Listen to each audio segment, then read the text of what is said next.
GLR.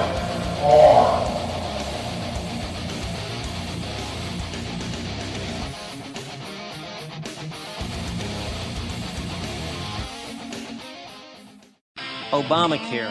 Ain't nobody got time for that. Stupid people are ruining America. The president just wants to take care of you. He just doesn't think you're able to do it for yourself. There's a very thin line between communism, progressivism, Marxism, socialism. The empire will strike back. You still don't know that this was political.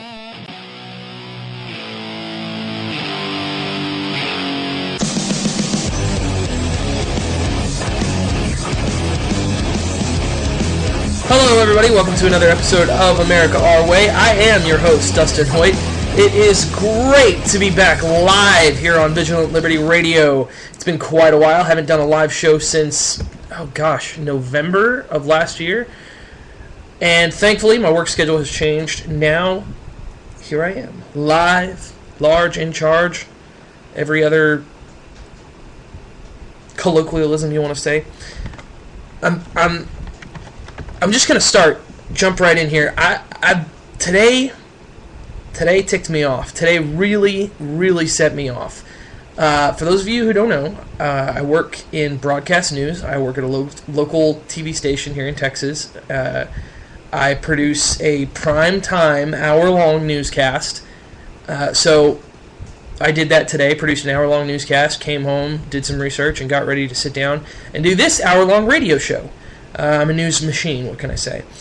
But today was different because today I had to go to a meeting, mandatory meeting at work that took time out of my day, about an hour, to talk about insurance changes. It was a mandatory meeting. We had to go, get written up. And unfortunately, my insurance policy got canceled. A little bit late to the game here for good old America Our Way. But my insurance at work got canceled. I will give you one guess as to why my insurance got canceled. Did you guess Obamacare? You were correct. We sat in on this meeting. We had all of our affiliate stations looped in for the company that owns our station. It's a smaller company. It's like 3 or 4 of us, I think. And all of us were in on this huge conference call, and officials from the new insurance company that we're going with gave us the lowdown, and they said, look, your new insurance, or excuse me, our old insurance is canceled because of Obamacare. The plans that you had previously are no longer available on the market. Your plan doesn't exist anymore. And I mean, I have to say, I kind of saw it coming because my plan was so affordable. It barely took a chunk out of my health insurance. It barely took a chunk out of my paycheck, and I got very little coverage, but I don't need it because I'm in my mid-20s. I work out a lot. I eat right. I don't ever go to the doctor. I don't need to go to the doctor for anything. I don't have any prescriptions or chronic illnesses or any problems that need checking on. I'm healthy. But my insurance got canceled, and today we had to go over the specifics of our new plan that is Obamacare approved. And it blows my mind because I don't make a whole bunch of money. I'm not a wealthy person. I don't generate a whole lot of money. I do what I do because I love it. And I do what I do.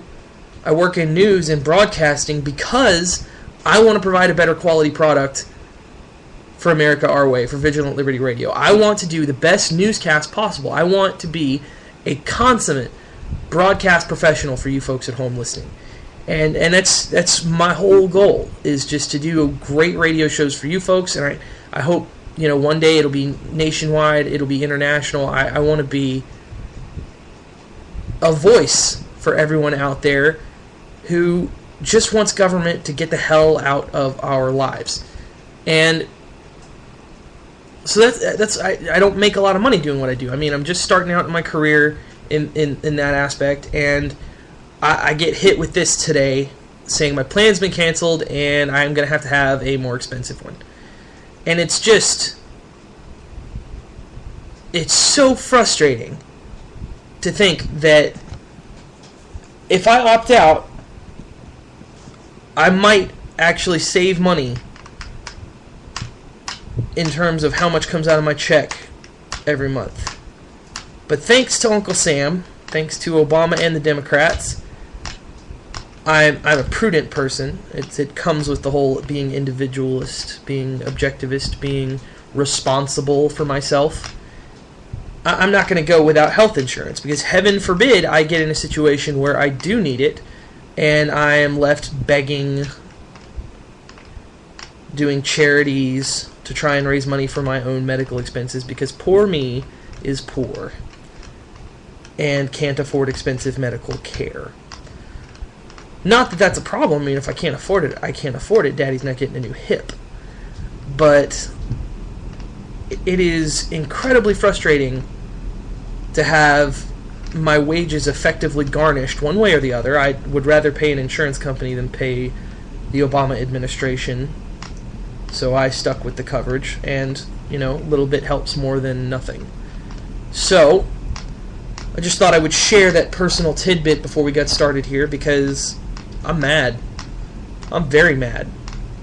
Why should I have to redo my household budget because President Obama doesn't think I can decide for myself what quality health care is?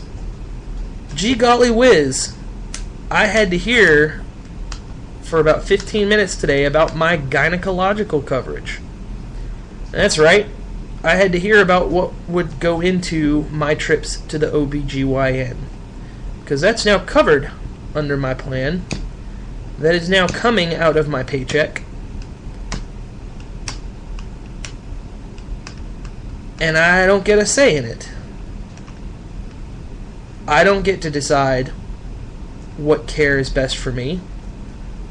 I don't get to go to the marketplace and customize a plan for my body because the Democrats think that I should subsidize people who are sick with my dollars, my paycheck. The Obama administration thinks that I should have to pay for women's gynecological care because they have a uterus, etc. I'm not going to list off the organs, that's gross. But the fact of the matter is, it goes against everything I believe to be forced to pay for somebody else's care, for somebody else's coverage, that I should be forced to pay for goods and services that I will never use because other people need help paying for theirs. Now, don't get me wrong, I'm not against charity. I just am against stealing. And that is what this is tantamount to. The Obama administration is forcing insurance companies to steal from me to pay for services for other people. That's what this amounts to. Companies having a gun put to their head from Uncle Sam, forcing them to steal from me. It's like something out of a communist propaganda film. It's like something you would see in anti-communist propaganda. You would see somebody with a gun forcing somebody to do something. That is not idle propaganda. It is a reality for many Americans, and as of today, now for me. And what's even worse is that we got unequivocal economic proof that Obamacare is hurting our country. Not sure what I'm talking about? I'm glad you asked. This is an article from CNBC, which is affiliated the same way MSNBC is. It is the business wing of NBC. Now, what is interesting is that I came across this headline that really struck me as surprising from NBC. Obamacare will suck the life out of the economy. It already took quite a bite out of Q1. This is an article by Edward Morrissey. He writes for the Fiscal Times. He is not a lefty, and it shows in his article here. I couldn't believe the headline was CNBC when I read it. First quarter economic growth was estimated at a meager 0.1%. They thought the economy was going to grow by 0.1. And then in May, they revised it down to -1. They expected a small slide because of all this horrible, nasty, cold weather that's hurting all the farmers. Then it was revised downward again to -1.5, -1.8. And then, blam! Bureau of Economic Analysis calculated it today as -2.9. Almost a full 3 percentage points lost from GDP growth. From GDP. It is the worst quarter, the worst Q1, first quarter in GDP in 32 years. It is the worst Q1 since 1982.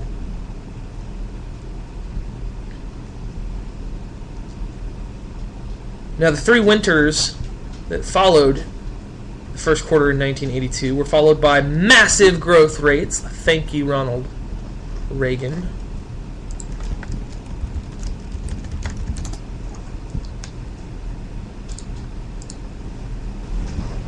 .3% growth in Q2, 8.2% growth in Q3, and 4% growth in Q4 of 1982. Now, I don't think it is a stretch of the imagination to say that President Barack Obama is not about to generate that kind of growth. President Barack Obama is not going to give us a Reagan recovery.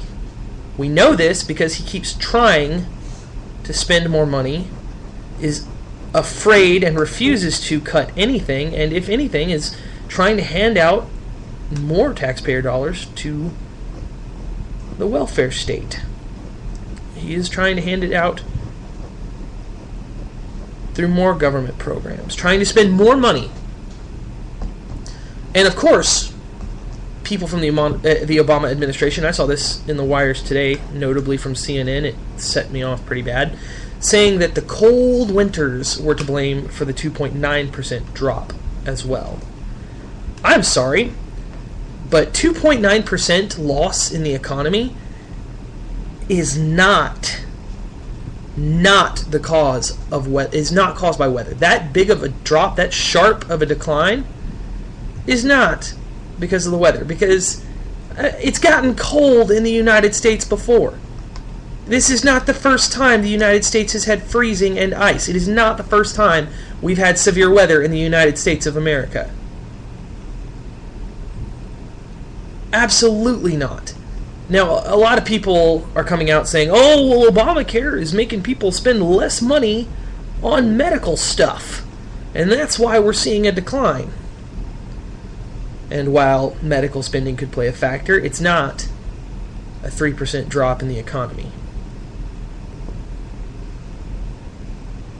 You've also got to understand that this week, employer mandates forced businesses to make these decisions, which is why my company made that decision today, or at least announced it to us, and discussed our new insurance with us. And I can tell you, I live and I work in Texas. We all looked at each other and said a big fat thank you, Obama. Thanks, Obama. And it just blows my mind that in America today, in a free country, in a country where we have so many intelligent people, so many worthy leaders, so many great individuals who are so capable of managing this country so much better, of voting so much smarter, that we've allowed it to get to this point, that it's almost become a farce to talk about repealing Obamacare. Getting rid of Obamacare is considered a farce now. And that just disgusts me.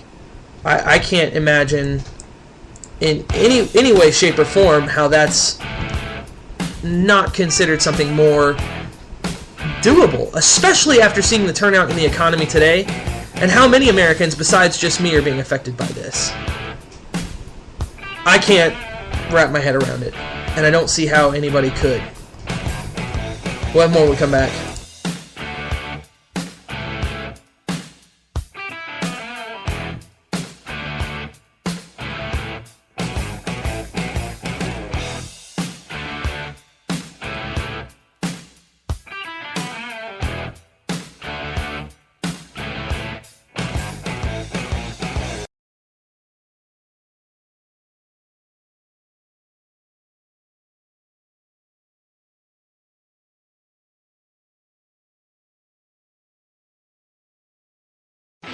Después de tanto vivir, yo me alejé de ti, muy cansado de luchar. Y ahora veo que es así, nunca vas a ser feliz, ni aunque lo tenés ahí. No puedo, no quiero ser tu confesor, obsesiva, homicida de tu corazón. No me importa que no te importe, no me expliques más. Quiero que calles, que no me hables, no me expliques más.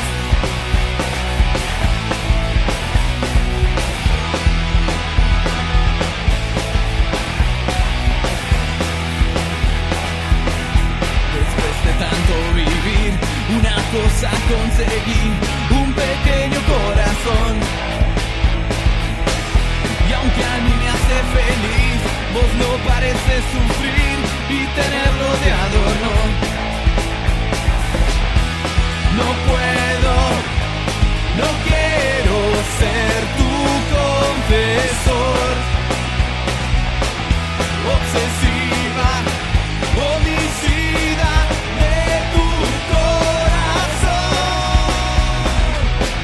No me importa que no te importe. The time is coming, quiero que calles. This ain't a call to get twisted. Hey, this is Alfonso Rachel with 20 Pound Sledge and PJTV Zone Nation, and you're listening to VLR.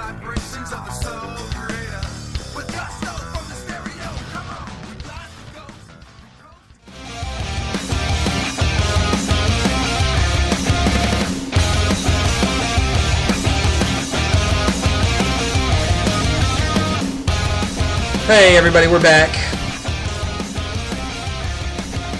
Now that I've thoroughly vented about Obamacare, that I've talked enough about what's going on with me, let's move on to what's going on with everybody. How about that?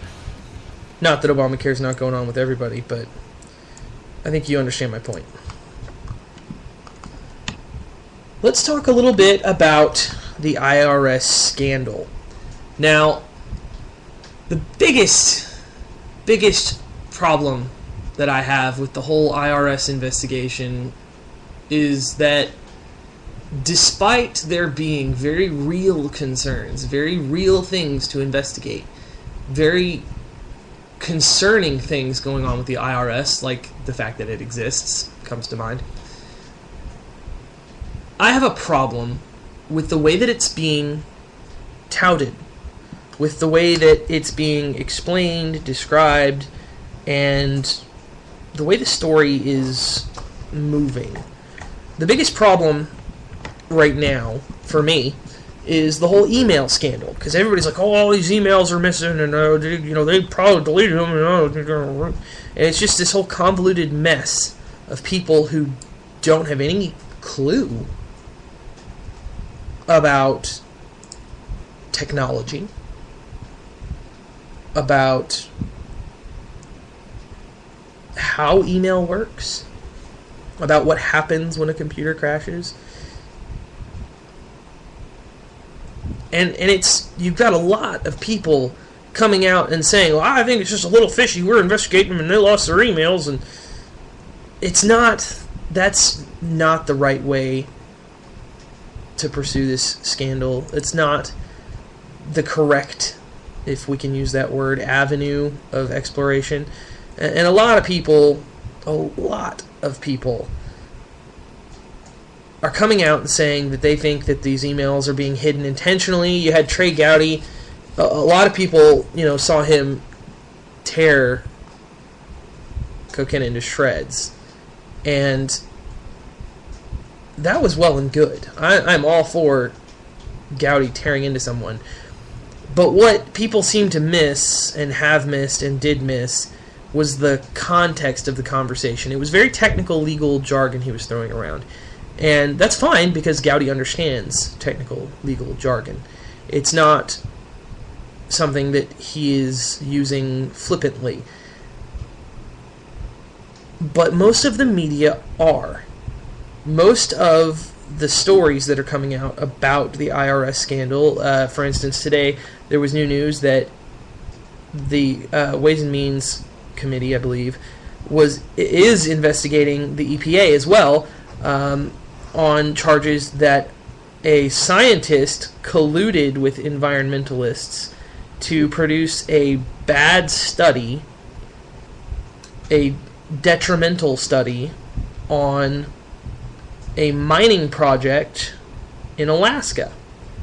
And everybody's like, oh, this guy, he's conspiring to stop production of a business project. He's trying to get environmentalism to be pushed on top of making money and herp, derp, derp, derp, derp. And yes, I know, liberals outrage me too, Audrey.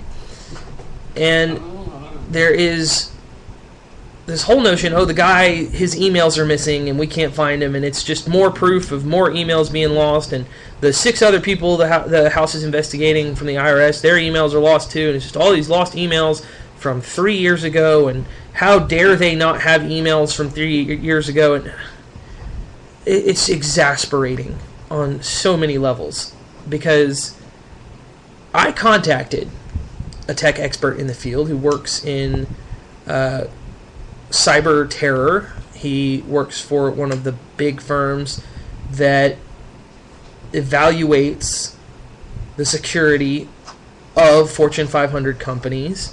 They find holes and help them plug those holes. He's a paid computer hacker, basically. And so naturally, he would have to be a tech expert. And so I consulted him to confirm my suspicions on this whole email fiasco, because it does seem a little fishy that all these people that we're investigating, you just don't have that evidence. You just don't. And Trey Gowdy pointed that much out. It is fishy. It is. But if you understand technology, then you will understand that it's not that fishy, for a number of reasons we're going to talk about. Now, I do not claim to be a tech expert. I could not tell you a thing about a server. I could not tell you anything about IT, networking, network administration, how company computers are hooked together. I mean, I can find the documents I need. I can do the tasks I am paid to do. And I can do a few other things for fun. I can edit videos and all that kind of stuff. But when it comes to the actual science-y, networking, coding, guy with a bow tie and glasses laughing at you and telling you to turn your computer on and off because he probably thinks you're an idiot. I'm one of the idiots. People walk in, they're like, did you turn it on and off? Yes, I did. But I am not an IT person. And so I consulted someone who was. And he confirmed to me, and I would have had him on the show, but his voice is out. I'm not going to reveal him here because his job is very sensitive. And obviously when you're in a private entity like that doing very sensitive work, I am not going to put you on blast or out you for giving me information. Well, why would I? If it was government, it'd be a different story altogether. But that's a tangent in and of itself. So I talked to him about what goes into archiving and storing these emails, and I talked to him about how these emails could have been lost, if it would have been something that could have been taken care of and wasn't, etc., etc., etc.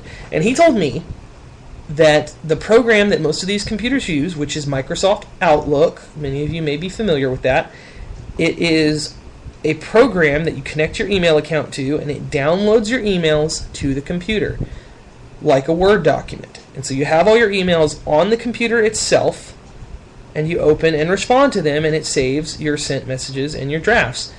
But the program only stores a certain amount of emails in megabytes or gigabytes. Now, usually you've got anywhere from 10 to 20 to 25 gigabytes of email, and if it's something more complex like an IRS official, you may have 50 gigabytes.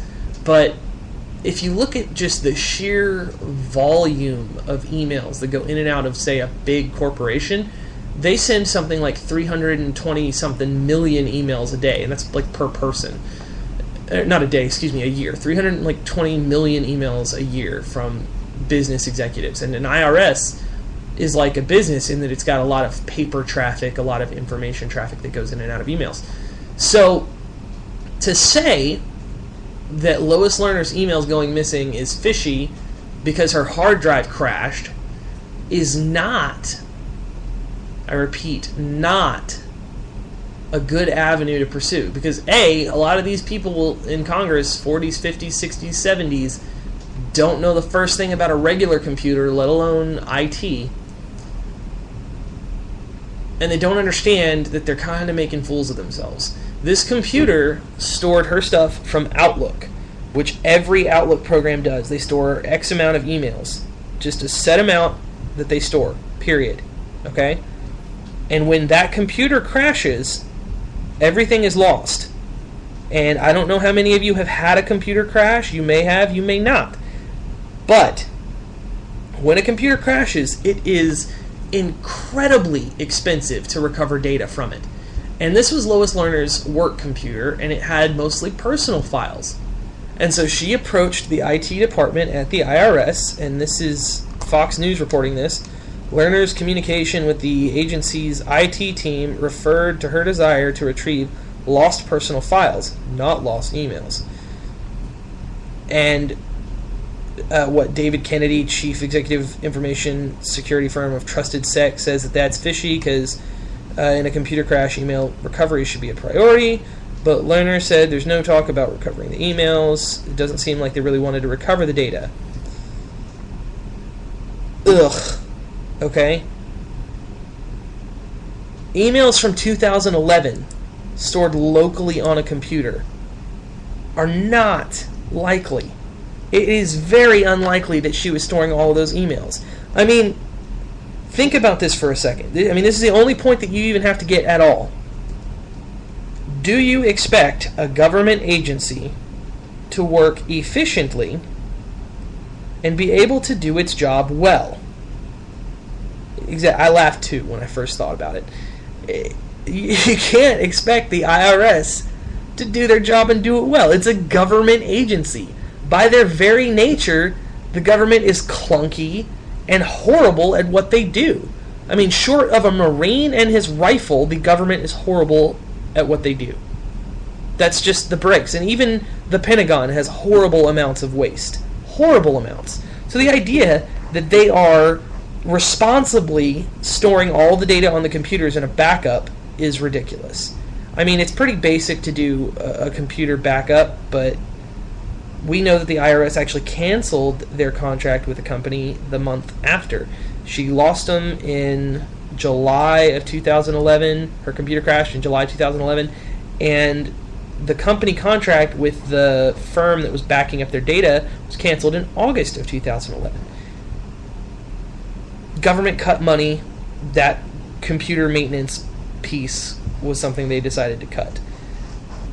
That's not necessarily a scandal. I personally don't think it's a scandal. Now, if you want to look at it, the best way to look at it is what Trey Gowdy said.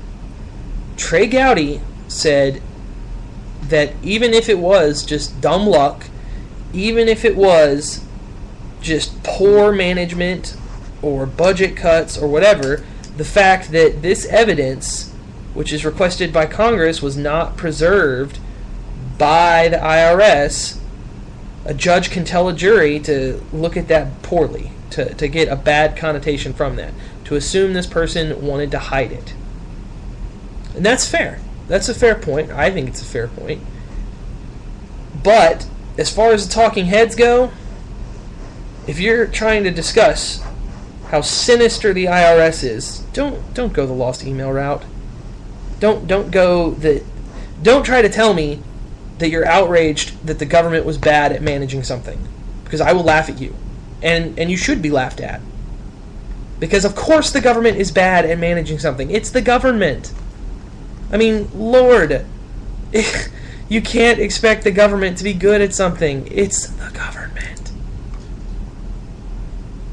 I mean, I shouldn't have to explain that to you. I know I don't have to, but let's just take a deep breath and realize that this Lois Lerner thing was probably the email portion, only the email portion. Just government being government and being stupid, and it's not some conspiracy. So take the tin foil off your head, feel okay about it for a little bit. But more when we come back.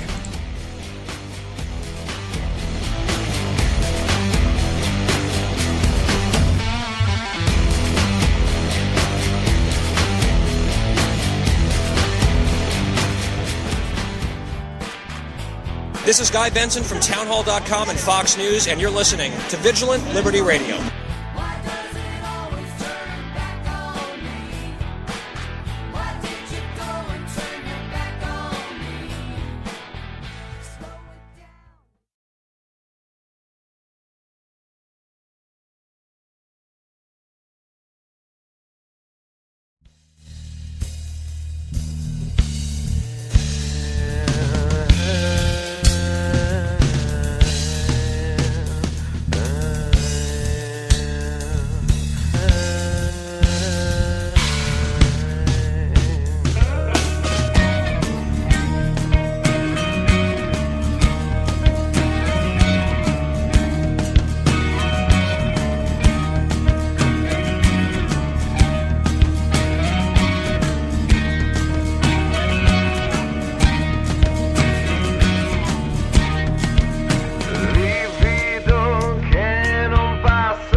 This is Liz Harrison, and you know, I have no idea how many times people have told me conservative women can't be sexy. Well, we can prove them wrong. Listen here on Vigilant Liberty Radio, Friday nights at 11 p.m. Eastern, the conservative feminist show where the ladies are kink-servative.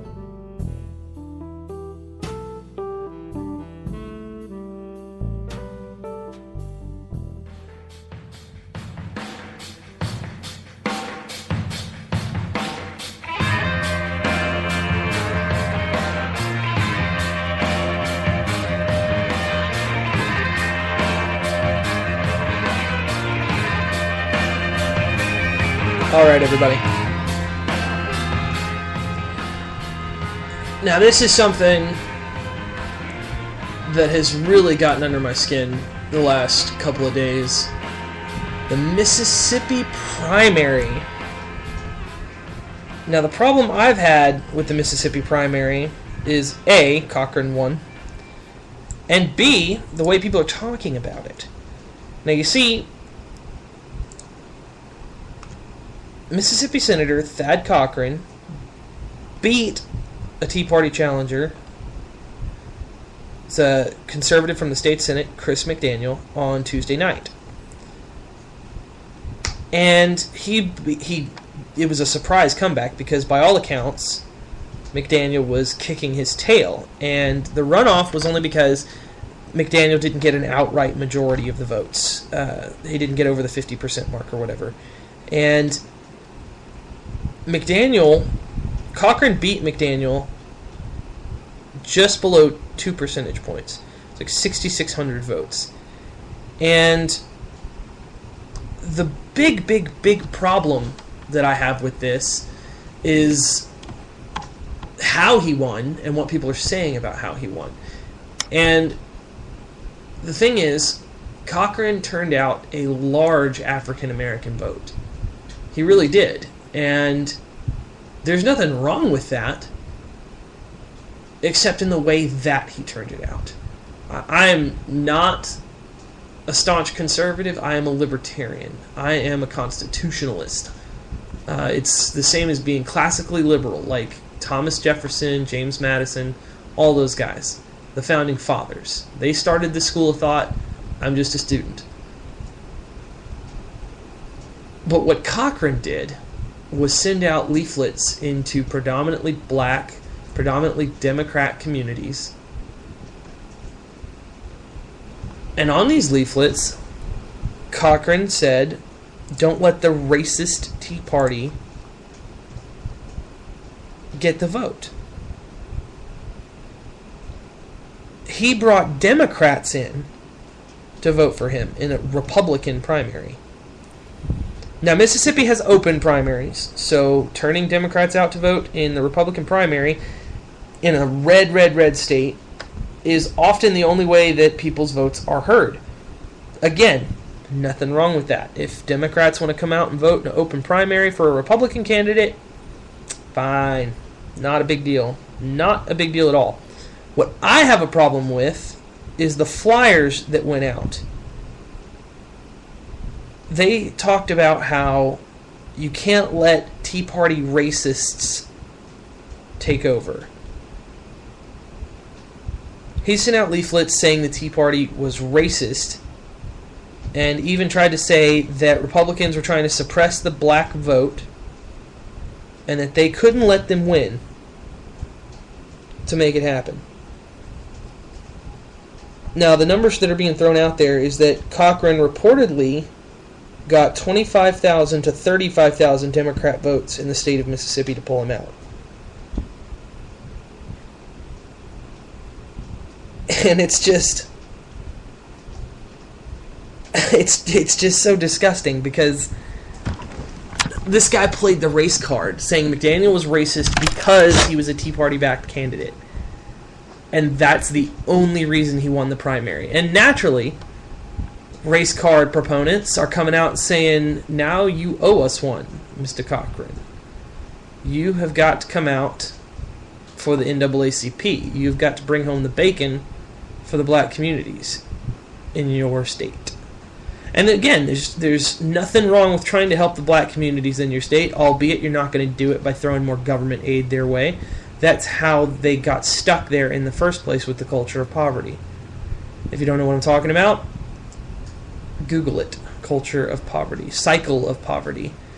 There are a lot of government institutions that are just economically built to keep black people poor. And not necessarily black people, just to keep poor people poor.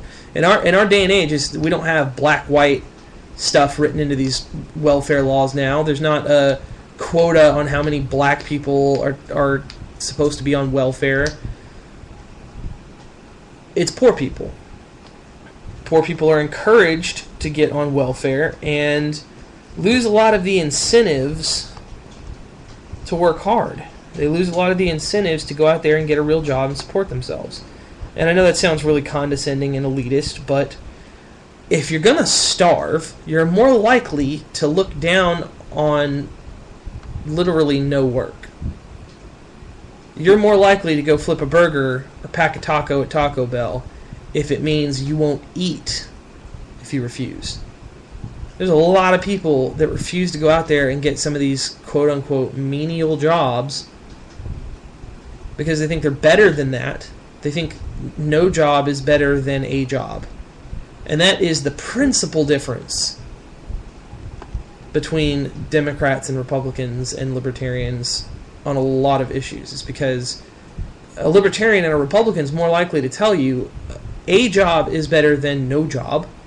Working 2 or 3 minimum wage jobs to support yourself and dig yourself out of your hole, to get out of poverty, to put your kids through school, make sure they go to school, to keep them off the streets and in after schools programs. I mean, if you take a look at all of the people who've beaten the system, if you hear any story on someone who's jumped from the lower class to the middle class, or the middle class to the upper class, it's always on somebody breaking their back to get there. It's always an inspiring story. I mean, very rarely do you run into something where it's, I was on welfare and then I just got offered this great job paying, $100,000 a year out of the blue. No, that's not how that worked. It's always somebody that goes and works at McDonald's and cleans rooms at a hotel and mows yards and babysits and walks dogs, and then they get promoted to manager where they make a lot more money. And then eventually they can move up to a bigger store where they make more money, or they'll get promoted to hotel manager or something. I mean, it's always these people that work from the bottom up. I mean, you could start off as a clerk or a stock boy somewhere and end up managing a store. I know people that have done this. Everybody knows someone who has worked their way up from the bottom. Everybody does, unless you're just some extremely bougie affluenza person who only knows rich people. But I know people, and you know people, more than likely, who have started out, making minimum wage at a store, now they're managing it. And then maybe they got promoted to regional manager. Or maybe they put themselves through school and got a better paying job. But Thad Cochran pulled this race card and said that Republicans were going to try and suppress the vote, that Tea Partiers were going to try and suppress the vote of black people,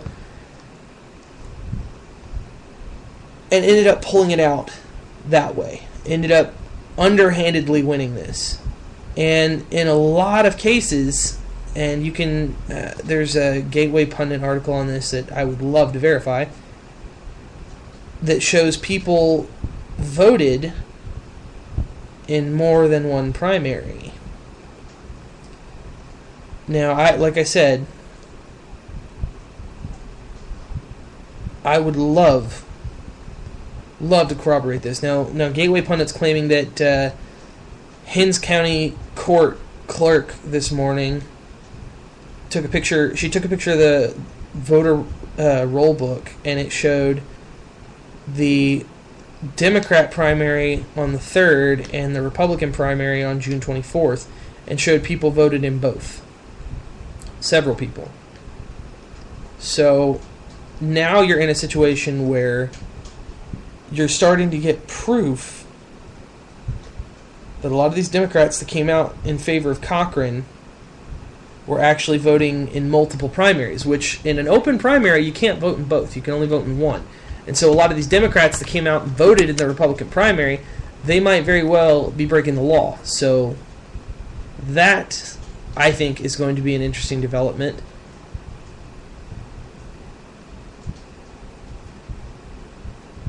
So I think from that perspective, I think it's going to be interesting to take a look at.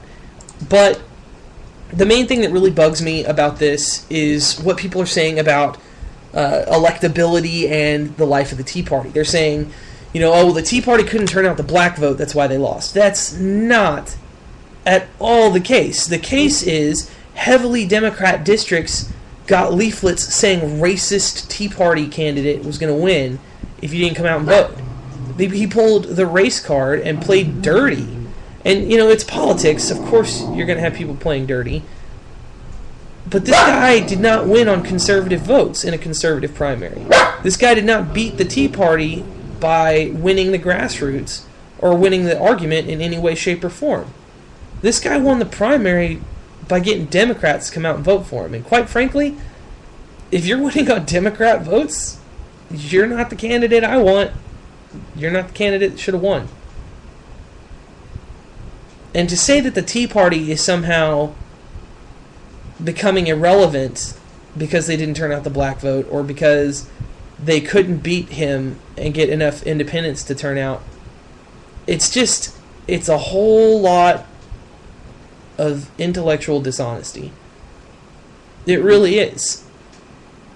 In an open primary state, it is important to make sure that you've got enough votes of the people that haven't voted in the Democrat primary, because the Democrat primary came first in Mississippi. It's important. And in that aspect, McDaniels lost. But if you look at the primary numbers before the runoff, Cochran was getting plowed. He really, really was. Cochran, he came in barely under the wire. And now he's trying to fight off. He's really, really trying to fight off recounts and inspections of the vote and stuff like that. And it just shows that these institutionalized Republicans, these Washington Republicans, they're willing to do anything to stay in power and to appear like they're getting something done. And that includes getting Democrats to back them. That includes getting Democrats to shake hands. And if the problem with the Tea Party is that they don't want to shake hands with the Democrats on most issues, that's not a problem. That is a point of pride. I think, and I feel, and I think most of you agree, Democrats are fundamentally supporting evil policies. Now, when I say evil, I mean that they are advocating force against people to institute what they believe you should be doing to live your life, the policies that they like. They think that they should be able to vote you out of the way you live your life. They should be able to vote you out of your lifestyle, your beliefs. I mean, look at the way they've been treating Target. Look at Target. Target is a perfect example. You've got moms demanding action in every town and all these other stupid Bloomberg anti-Constitution groups coming out and getting people to do off Target on the weekend and getting all these hashtags sent to Target, and all because they supported the legal right to carry a weapon to defend yourself in their store. And so they're trying to say, Target, you need to ban guns from your store because we don't like them. And we think people with guns are maniacs. It's just a perfect illustration of how Democrats think. So, while you can say, yeah, it was a fair move because it was an open primary, and again, that remains to be seen on how many of the Democrats voted in both primaries. But I think, and I think many of you will agree with me, that it's deplorable and despicable to make an underhanded move and a deal with the devil, if you will, with these Democrats. Because you know and I know that when this guy goes to Washington, the Democrats are going to come a-calling, if they haven't already. And they're going to want him to support their measures because he turned out all these districts full of Democrats. But this supports an idea that I've been toying with for a while, a theory, if you will, on what's going to happen to the Republican Party now that you've got this massive liberty movement brewing here in America. And I don't just mean the Tea Party. I mean the Ron Paul followers, the Rand Paul followers, the Citizens for Reduced Spending in Washington, freedom coalitions. There's so many groups that are springing up. Freedom Works. And all of these groups are just trying to rein Washington in. And conservative voters, people who, like me, are more focused on the economy and civil freedoms, freedom of speech and stuff like that, but people who are more concerned with the debt, which is obviously a massive amount of people because that's how the Tea Party was started. I think, and I feel, that the Republican Party is going to be invaded and consumed by the liberty movement. I think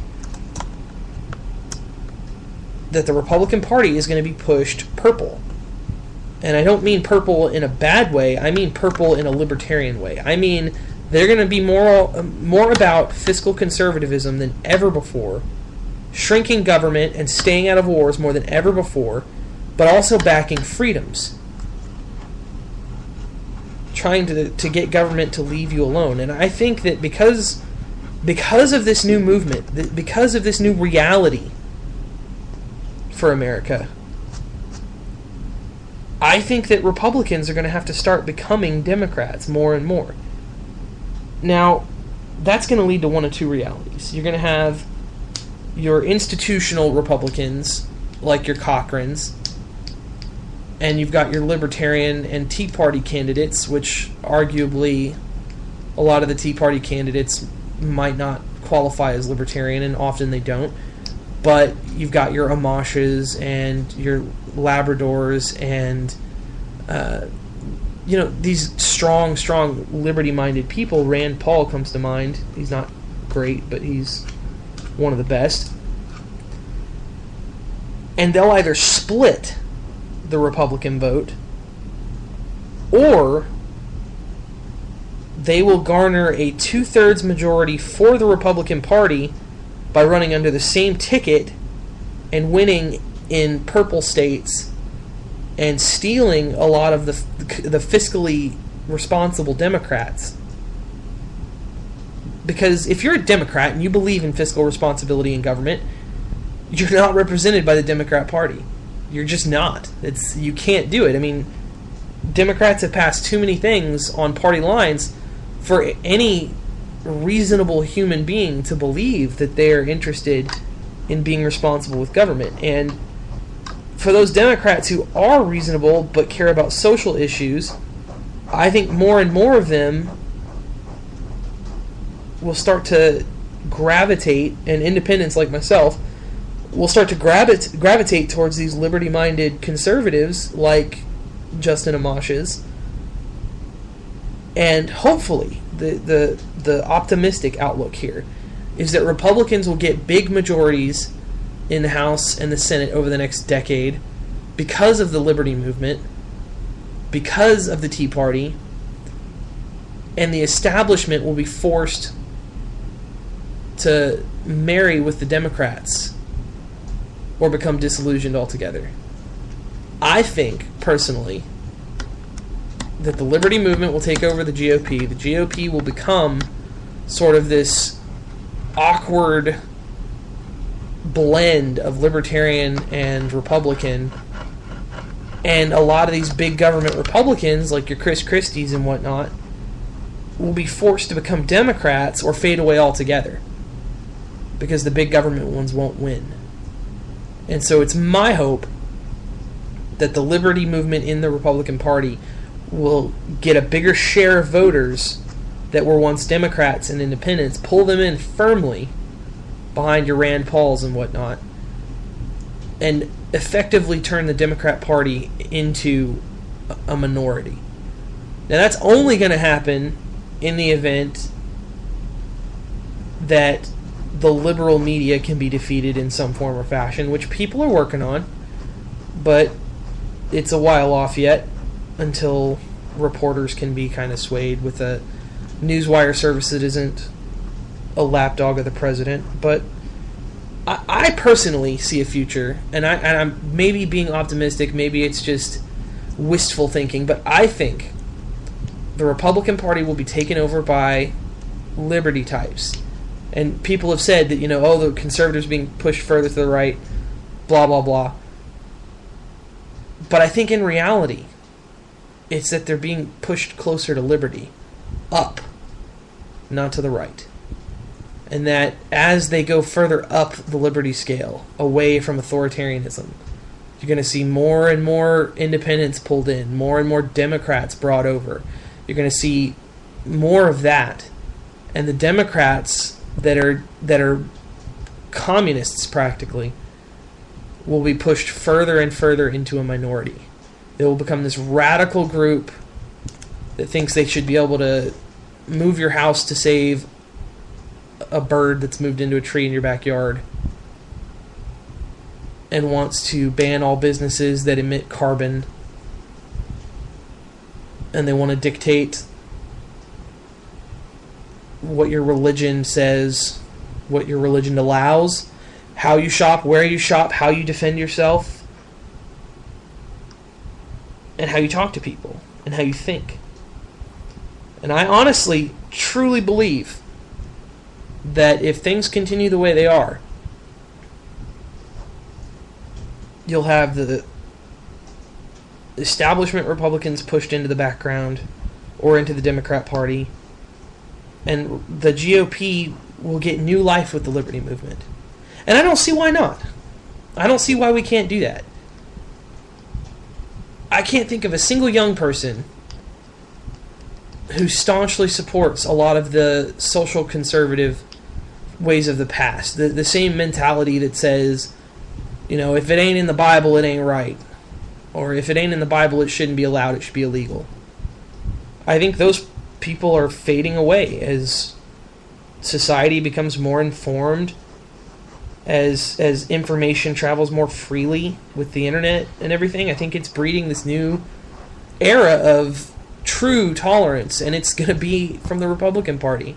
Because they're like, hey, we're tired of being called fascists and Nazis.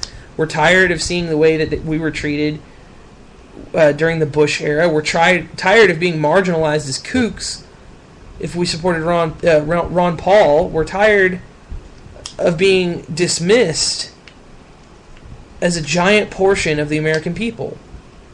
We're tired of voting to decide between a douche and a turd sandwich. We're sick of it. I'm sick of it. I'm fed up.